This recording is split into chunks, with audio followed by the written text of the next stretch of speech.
Horizon and American Saga Chapter 1 opens in theaters June 28th. Please welcome Kevin Costner. Kevin Costner parecia ter o casamento perfeito. 18 anos com Christine Baumgartner. 3 filhos lindos, um rancho enorme no Colorado. Mas em fevereiro de 2023, tudo mudou.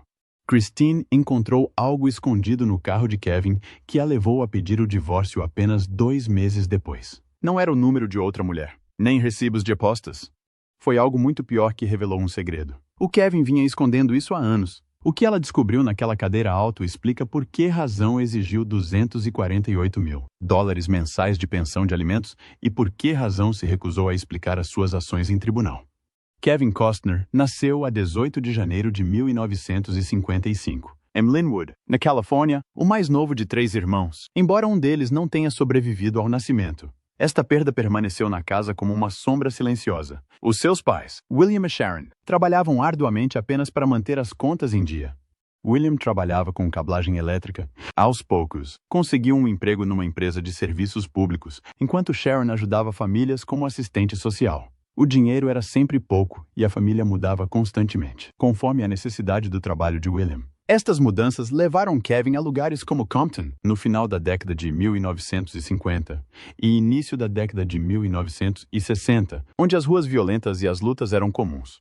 Era pequeno, com apenas 57 mito durante a maior parte da adolescência, e os bullies notavam isso. Cada vez que mudava de escola, sentia que tinha de se reconstruir do zero, nunca ficando tempo suficiente para criar raízes. Cresceu num lar batista rigoroso, com uma mistura de ascendência alemã, irlandesa, escocesa, galesa e cherokee, mas carregava principalmente o peso da instabilidade. Na Cabrillo Middle School e depois na Villa Park High, percorria os corredores sentindo-se invisível, escolhendo o futebol americano e o coro porque ofereciam um lugar para se destacar sem se sentir inferior. Quando tinha 7 anos, assistiu à Conquista do Oeste em 1962 e algo, naqueles vastos horizontes, impactou-o mais do que qualquer outra coisa na sua vida real. Sonhava em sair de Compton e partir para uma vida diferente. Chegou a presenciar lutas a sério na sua rua, que pareciam cenas de um filme, e esses momentos começaram a moldar os papéis sérios que viria a interpretar mais tarde, sem que alguma vez comentasse muito sobre isso. Quando chegou ao liceu de Villa Park, ainda se sentia como se estivesse a tentar chegar aos outros, com 1,57 m de altura, tímido e inseguro. Enquanto outros jovens conquistavam a sua autoconfiança, ele escrevia pequenos poemas sobre se sentir perdido, escondendo-os onde ninguém os via. Mudava-se constantemente de Compton para o condado de Orange, depois para Ventura e Visalia, nunca ficando num lugar o tempo suficiente para o considerar a sua casa. Jogou beisebol, participou na banda da MIT, Whitney High School e, por fim, regressou a Villa Park, onde se formou em 1973. Nunca foi o aluno brilhante ou o atleta estrela, mas possuía uma persistência silenciosa, uma mistura de criatividade e instinto de sobrevivência que ninguém à sua volta compreendia completamente. Ingressou na Universidade Estadual da Califórnia, em Fullerton, escolhendo o marketing por se sentir seguro. Mas a sua vida mudou em 1975, quando embarcou num voo e acabou por se sentar ao lado de Richard Burton. Burton não disse muito, mas o que disse foi importante. Disse a Kevin que tinha algo dentro de si, algo que poderia funcionar nos ecrãs. Aquela simples conversa abriu uma brecha na mente de Kevin. Juntou-se a um grupo de teatro comunitário, mesmo sem qualquer formação prévia. Conciliava as aulas com os ensaios, licenciando-se finalmente em gestão de empresas em 1978. Embora a representação já tivesse tomado conta dos seus pensamentos. O seu primeiro trabalho remunerado foi em 1981, no filme Sizzle Beach, USA, onde ganhou $250 por semanas de rodagem. Mal aparecia nos ecrãs, mas isso foi o suficiente para o fazer acreditar que poderia permanecer em Hollywood se encontrasse uma forma de sobreviver o tempo suficiente. Casou com a sua namorada de faculdade, Cindy Silva, em 1978, aos 23 anos. A sua filha, Annie, nasceu em 1984, mas os primeiros anos foram difíceis. A carreira de ator não pagava as contas, e Kevin aceitava qualquer pequeno papel que aparecesse, como o de camionista em Night Shift, em 1982. Trabalhava nos bastidores, operava as luzes, ajudava na montagem dos cenários, fazia qualquer coisa que lhe rendesse algum dinheiro. O salário nunca era suficiente, e Cindy carregava o fardo mais do que devia. Ainda assim, Kevin nunca desistiu. Cada pequeno papel dava-lhe prática, e cada rejeição aguçava a sua determinação. Enfrentou dezenas de rejeições, incluindo a vez em que cortou o cabelo para uma audição, mas mesmo assim perdeu o papel. Mas ele persistiu.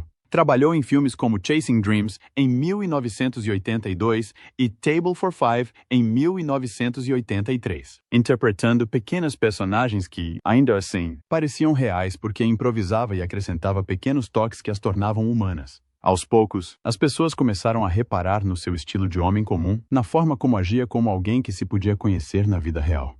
Esta honestidade ajudou-o a destacar-se, mesmo quando os papéis eram pequenos. Depois veio um dos momentos mais estranhos do início da sua carreira. Em 1983, fez uma audição para O Guarda-Costas, muito antes do filme ser lançado. Em 1992, a audição envolvia uma cena de afogamento, e algo correu mal. Uma atriz começou a afundar-se, e Kevin teve de mergulhar e resgatá-la a sério. Foi quase fatal.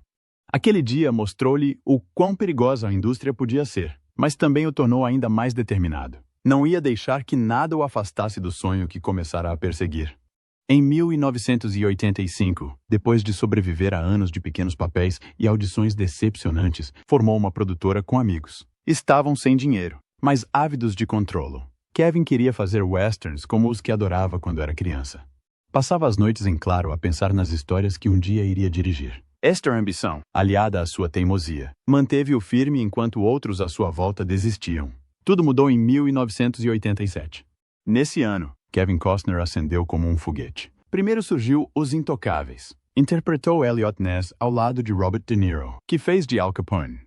E o orçamento de $20 milhões do filme rendeu um pagamento de $3 milhões diretamente para as mãos de Kevin. Era algo inédito para alguém tão novato. As filmagens foram perigosas, especialmente a cena da explosão do comboio, onde vários figurantes sofreram queimaduras.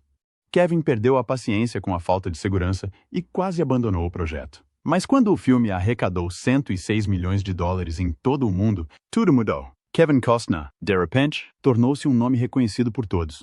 Nesse mesmo ano, Sem Saída estreou nos cinemas. O thriller custou $15 milhões a ser produzido e arrecadou $35,5 milhões nos Estados Unidos, o que equivale a cerca de $102 milhões atualmente. O final surpreendente deixou o público boquiaberto e ajudou a consolidar a posição de Kevin no topo. Mas as filmagens não foram fáceis. Kevin entrou em conflito com Gene Hackman mais do que uma vez. As discussões tornaram-se tão acesas que o diretor teve de intervir e mediar para evitar que a situação se descontrolasse completamente. No final de 1987, Kevin já tinha 2 grandes sucessos consecutivos e Hollywood foi obrigada a levá-lo a sério. Depois veio Bull Durham, em 1988, onde Kevin interpretou Crash Davis. O filme custou $8 milhões e arrecadou $50,8 milhões. O seu charme no ecrã, especialmente ao lado de Susan Sarandon, fez do filme um clássico. O que o público não sabia era que muitas das famosas falas de Kevin, incluindo o icônico discurso "Eu acredito na alma", foram improvisadas. Finalmente estava a mostrar ao mundo o que era capaz de fazer quando confiava nos seus instintos. Em 1989, chegou O Campo dos Sonhos. A ideia de construir um campo de beisebol para fantasmas parecia estranha a todos. Mas Kevin acreditava nisso. O filme custou $15 milhões. Mas, como o final não resultou, Kevin pagou as refilmagens do seu bolso, uma vez que o estúdio recusou. O filme estreou em apenas 22 cinemas e arrecadou apenas $531.346 na sua estreia. Mas a notícia espalhou-se rapidamente. Logo, arrecadou $84 milhões em todo o mundo. Este filme transformou-o em algo maior do que uma estrela. Isso transformou-o num símbolo de esperança e fé. Nesse mesmo ano, recebeu uma estrela no Passeio da Fama de Hollywood. Flashes de câmeras disparavam, multidões aplaudiam-no e o seu rosto estava por toda a parte. Mas os holofotes em casa estavam a apagar-se. O seu casamento com Cindy estava a desmoronar-se. Tiveram 3 filhos em comum, mas a fama cobrou um preço que nenhum dos dois conseguiu conter. Os rumores de distanciamento e infidelidade espalharam-se. Em 1994, o casamento chegou ao fim, e Cindy recebeu uma indemnização estimada em cerca de $80 milhões, uma das mais elevadas da época. Kevin Costner entrou nos anos 90 como se carregasse o peso da década às costas. Tudo começou com Dança com Lobos, em 1990, um filme em que acreditava tanto que investiu 3 milhões de dólares do seu bolso no orçamento de 19 milhões de dólares. As pessoas chamavam-lhe louco por arriscar a sua carreira num western de 3 horas sobre um tenente solitário da União que cria um laço com os Lakota Sioux. Mesmo assim, seguiu em frente. As filmagens estenderam-se por 5 meses nas frias planícies do Dakota do Sul, onde as tempestades de neve congelaram as câmaras e as mãos da equipa ficaram rígidas com o vento. Costner contratou anciãos Sioux para orientar cada detalhe, desde a língua até as cerimônias. Todo esse cuidado transpareceu no filme. O filme recebeu 12 nomeações para os Oscars em 1991 e ganhou 7. Costner levou para casa os prêmios de melhor filme e melhor realizador, tornando-se apenas a segunda pessoa, depois de Orson Welles, a ganhar ambos por um filme de estreia. O filme arrecadou 424 milhões de dólares em todo o mundo e mudou a visão de Hollywood sobre as histórias indígenas. Isto também mudou a vida de Costner, estabelecendo-o como o homem que podia fazer qualquer coisa. Esta onda crescente arrastou outros consigo. Graham Greene, que interpretou Kicking Bird, era ainda um nome desconhecido para a maioria das pessoas antes do filme. Costner queria atores indígenas a sério. Por isso Greene teve a sua oportunidade. A sua prestação valeu-lhe uma nomeação ao Oscar, mas o caminho até lá foi árduo. Uma verdadeira debandada de búfalos correu mal no set e feriu membros da equipa. O caos quase paralisou as filmagens e consumiu ainda mais dinheiro de um orçamento já apertado. Costner recusou-se a usar truques ou efeitos especiais. Se uma cena exigisse búfalos, ele queria búfalos verdadeiros. A equipa permaneceu em tempo gelado com mantimentos limitados, esperando que as tempestades passassem e os animais se acalmassem. Greene persistiu, e quando o filme se tornou um sucesso mundial, a sua carreira também arrancou. Logo de seguida, Costner protagonizou Robin Hood em 1991. Robin Hood, o Príncipe dos Ladrões, tornou-se um grande evento de ação, especialmente pela sua sequência de luta de espadas de 48 milhões de dólares perto do final. Costner treinou tiro com arco durante semanas, com tanta dedicação que, durante uma cena, uma flecha falhou o alvo e atingiu um membro da equipa, causando ferimentos e interrompendo a produção. Mesmo com o acidente e as críticas mistas ao seu sotaque em inglês, o filme arrecadou mais de 390 milhões de dólares em todo o mundo. Alan Rickman roubou a cena como xerife de Nottingham, enquanto Costner se consolidava como o galã de Hollywood do momento. Depois veio JFK em 1991, um papel que exigiu mais intensidade do que qualquer outro que tinha feito. Oliver Stone deixou a câmera ligada enquanto Costner proferia um solilóquio de 15 minutos em tribunal, analisando o filme de Zapruder. Este discurso tornou-se um dos pilares do filme. O filme gerou controvérsia por misturar factos documentados com especulações sobre o assassinato de Kennedy.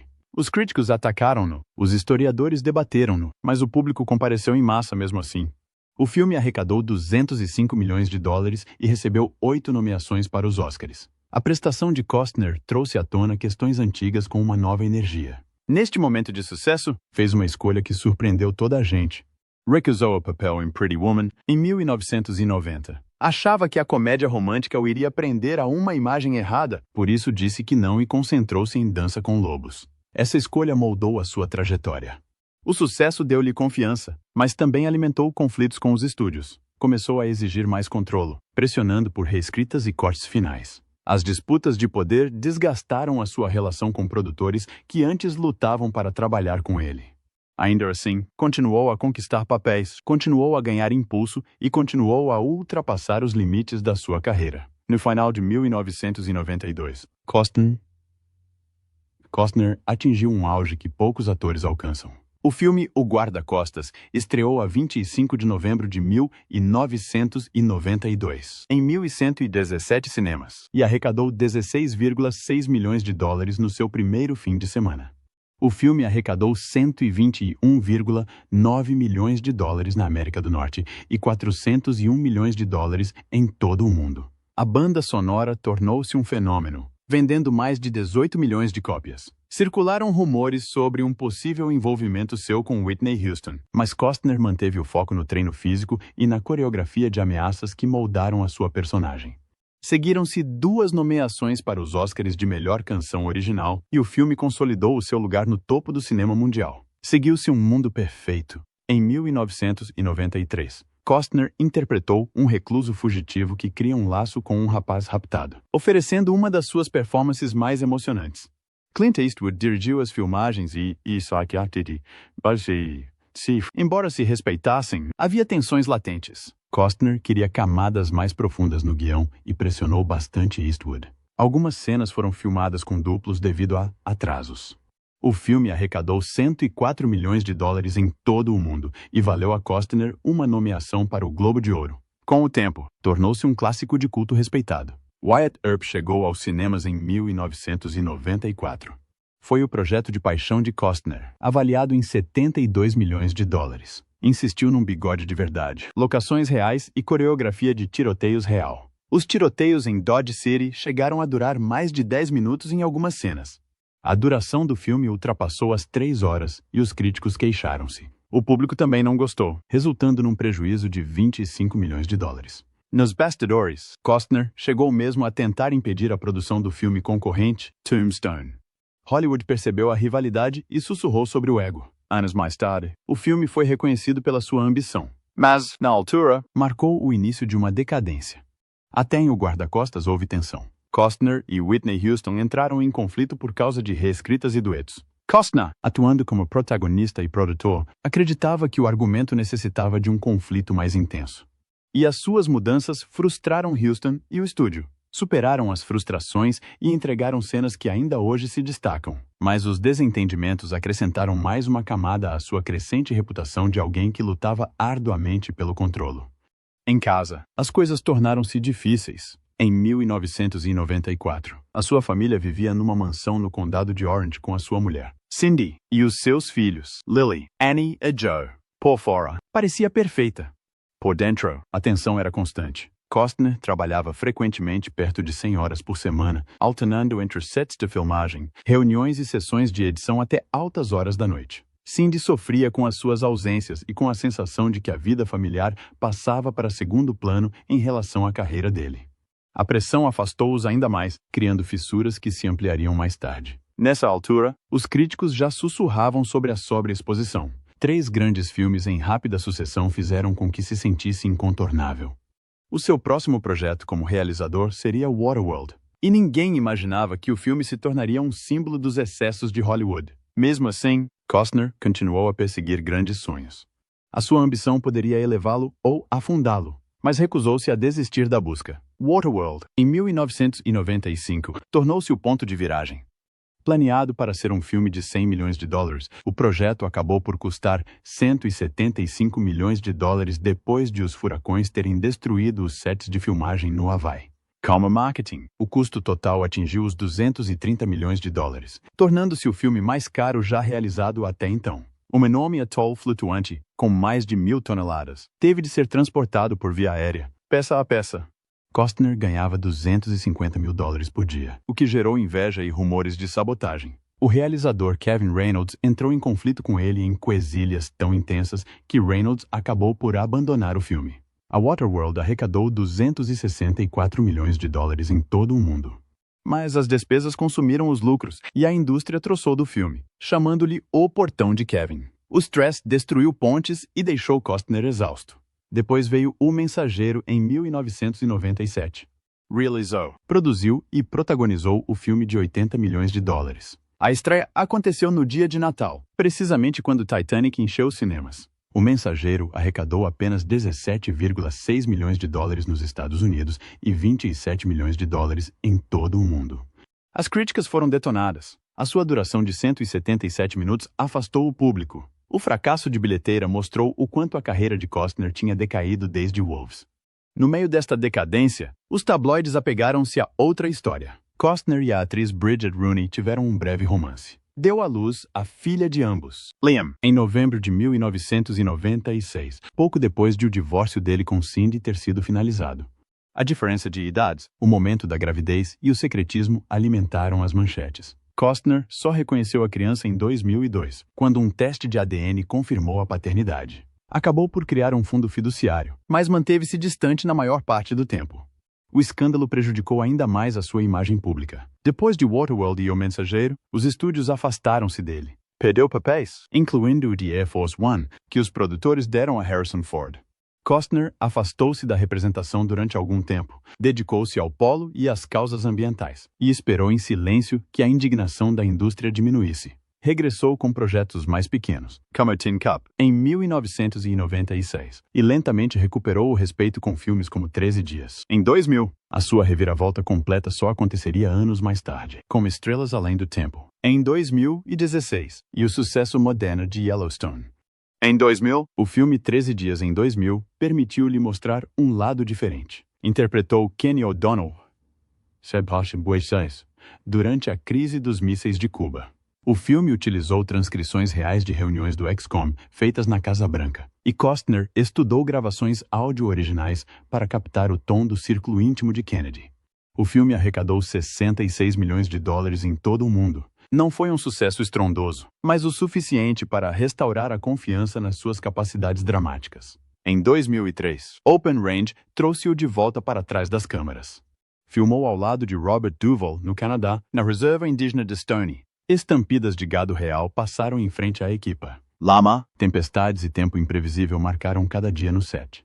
Costner insistiu em usar cavalos verdadeiros. Pó verdadeiro, sujidade verdadeira. O filme arrecadou 58 milhões de dólares e tornou-se um favorito entre os fãs de westerns, que adoraram a sua honestidade emocional. 2 anos depois, mudou para algo mais leve em A Outra Face da Raiva, The Upside of Anger. Em 2005, interpretou um jogador de beisebol reformado que se torna apresentador de rádio e se apaixona pela personagem de Joan Allen. Os críticos elogiaram ambas as atuações, mas o público não compareceu nos cinemas. O filme arrecadou 28,2 milhões de dólares em todo o mundo, com um orçamento de 12 milhões de dólares.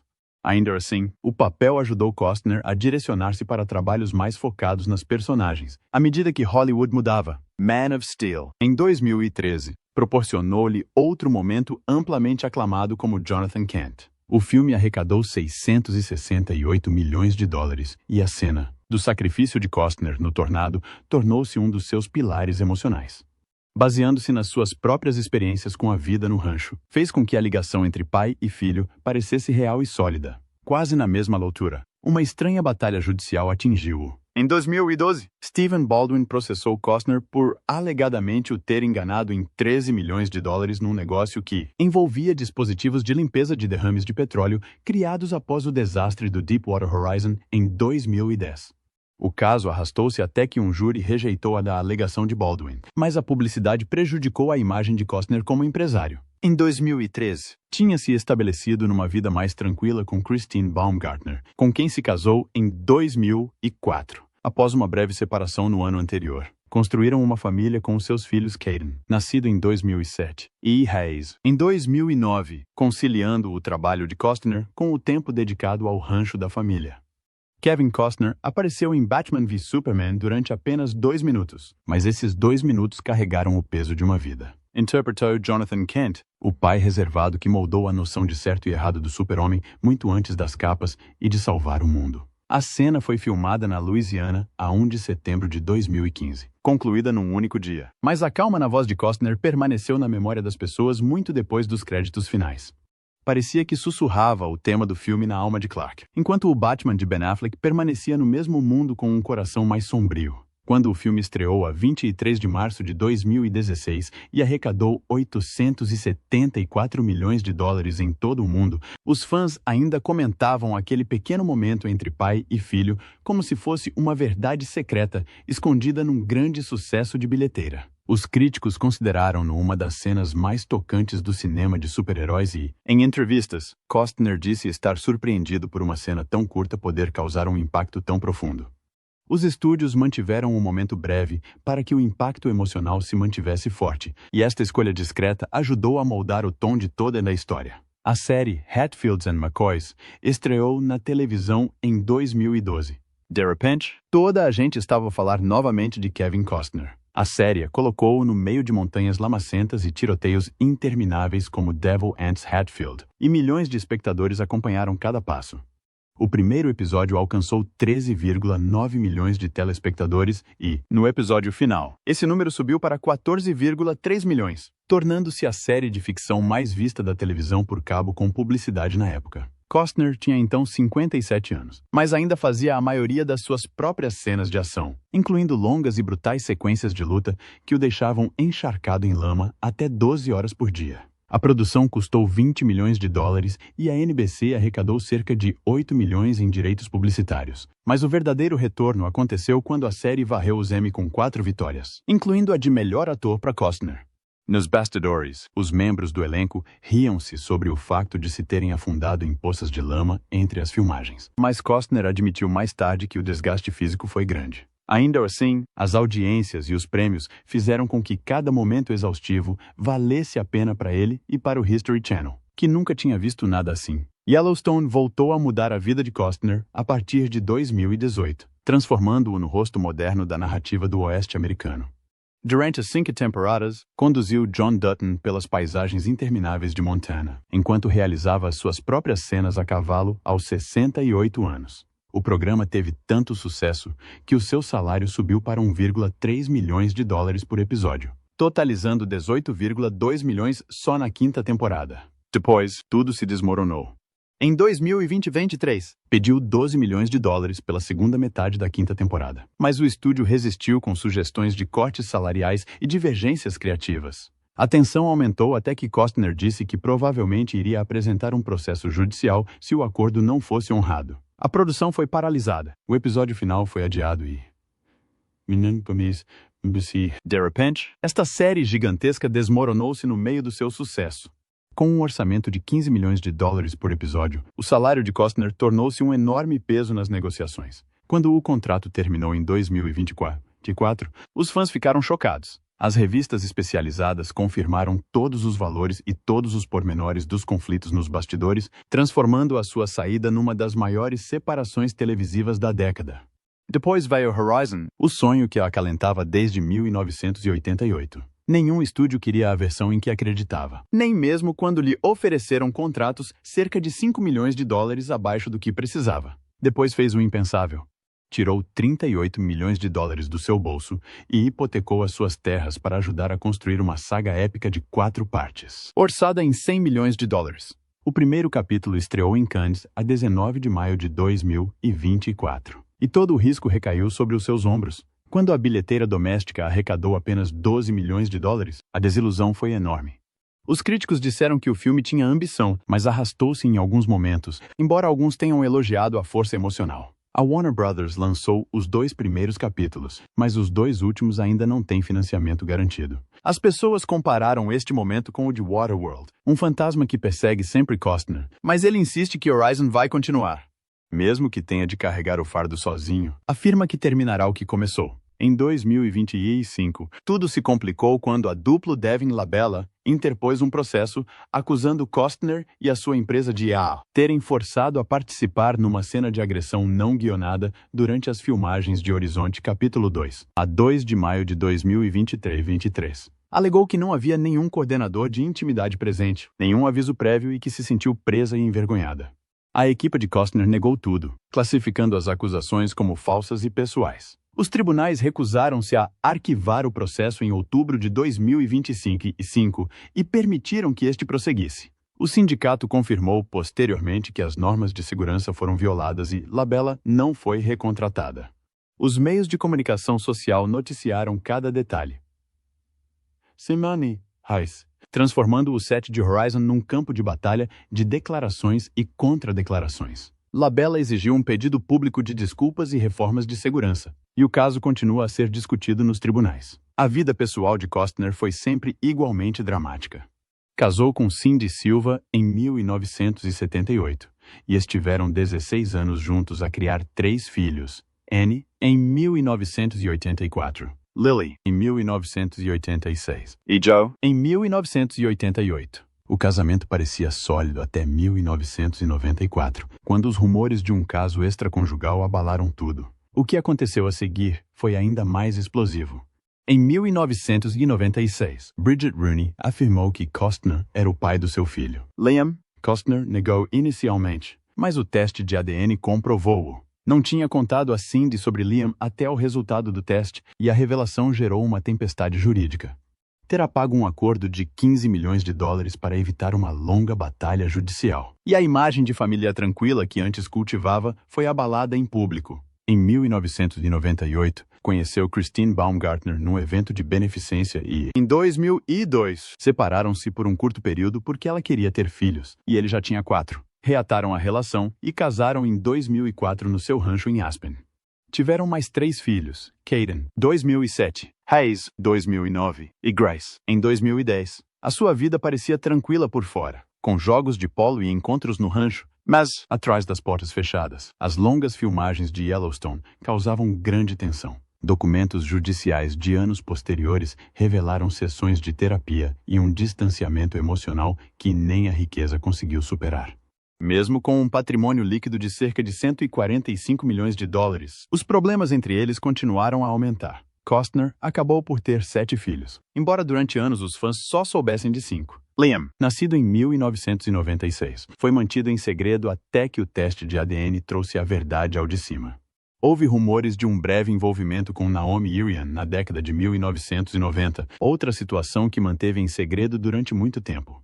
À medida que a sua fama crescia, conseguiu esconder partes da sua vida familiar até que processos judiciais e burocráticos as trouxeram à tona. Estas histórias revelaram o quão complicadas podem ser as famílias das celebridades quando a privacidade choca com a realidade jurídica. A mesma riqueza que parecia um escudo expôs mais tarde todos os cantos da sua vida. Durante o divórcio, a coleção de bolsas de Baumgartner, avaliada em mais de 100 mil dólares, apareceu em documentos judiciais. Os relatórios detalhavam despesas com o rancho, casas de luxo e tudo o que tinham comprado juntos. Baumgartner argumentou que não estava a contribuir de forma justa e alegou que os seus gastos estavam fora de controle. O divórcio tornou-se um espetáculo mediático, com documentos judiciais a exibirem as suas compras como se fossem artigos de exposição. Isto lembrou às pessoas que mesmo as famílias rodeadas de dinheiro podem desfazer-se de formas dolorosas quando um casamento chega ao fim. A situação veio a público publicamente a 1 de maio de 2023, quando Baumgartner apresentou o pedido de divórcio após 18 anos de casamento, indicando o dia 11 de abril como a data da separação. O que chocou toda a gente foi a descoberta de que ela tinha comprado um Porsche Cayenne avaliado em mais de 100 mil dólares em fevereiro de 2023, com recurso a fundos do casal. A equipe de Costner apontou isto como o primeiro sinal de que ela se estava a preparar para o divórcio. Recusou explicar por que comprou o imóvel. E assim que o processo chegou a tribunal, os órgãos de comunicação social começaram a investigar cada detalhe. O mais pequeno passo financeiro parecia, de repente, parte de um plano secreto. Transformou uma desilusão amorosa privada numa manchete nacional. A disputa pela pensão de alimentos trouxe tudo isto ainda mais à tona. Costner ofereceu 63.209 dólares mensais, mas Baumgartner exigiu 248 mil dólares. Após uma audiência de 2 dias em setembro de 2023, o juiz aceitou a oferta de Costner e baseou a decisão nas finanças do casal e nas necessidades das crianças. O acordo pré-nupcial tornou-se o centro da disputa. Baumgartner utilizou-o para manter certos bens, enquanto os advogados de Costner tentaram contestar a sua equidade. Chegaram a um acordo completo em setembro de 2023, e o divórcio foi oficializado em fevereiro de 2024. As complicações financeiras não se ficaram por aqui. Os documentos judiciais mostraram que Baumgartner tinha levantado 90 mil dólares em adiantamentos em dinheiro e gasto 25 mil dólares em honorários advocatícios num cartão partilhado. Costner alegou que ela estava a esvaziar as contas conjuntas de propósito. Baumgartner negou, mas o juiz ordenou que ela devolvesse 14.137 dólares dos honorários do seu advogado. Os tabloides fizeram um alarido, transformando cada valor em manchete. Depois de a poeira assentar, Costner namorou com a cantora Jewel por um curto período no final de 2023. Baumgartner também seguiu em frente, aceitando um pedido de casamento do financeiro Josh Connor em janeiro de 2025, durante um momento tranquilo numa praia de Santa Bárbara. Costner declarou à imprensa que não tinha planos para voltar a casar. Em vez disso, concentrou-se nos seus filhos e em reconstruir a sua vida. Os repórteres repararam como este capítulo pessoal ecoava os temas de Horizon, onde as personagens continuam a seguir em frente mesmo depois de tudo à sua volta se desmoronar.